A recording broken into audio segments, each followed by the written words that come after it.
लहर लहर करे भंगिया धतुरावा कहाँ हो गइले न हमारे भोला बउरहावा कहाँ हो गइले न हमारे भोला बउरहावा कहाँ हो गइले न खोजते खोजते गइनी वैष्णोधाम नगरिया बताव मैया भोला गइलन कवना रहिया बताव मैया भोला गइलन कवना रहिया बताव मैया हम नाही देखनी हो गौरा जी के सैया सुन हो शिष्या भोला गइले कवना रहिया सुन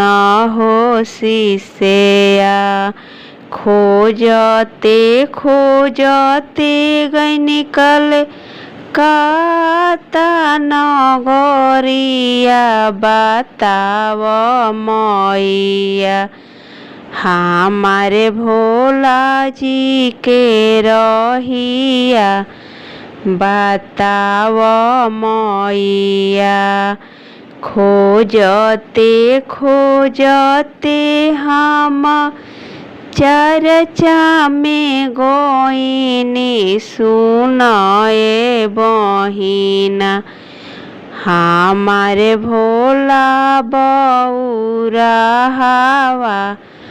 सुनए बहिना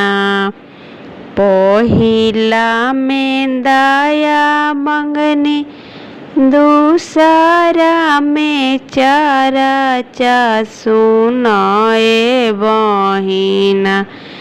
तीसरा में न मन पाड़ा नामावा सुनए बहिना तीसरा में न मन पाड़ा नामावा सुनए बहिना। अगर मेरा गीत आपको पसंद आए तो लाइक सब्सक्राइब और शेयर जरूर करिएगा।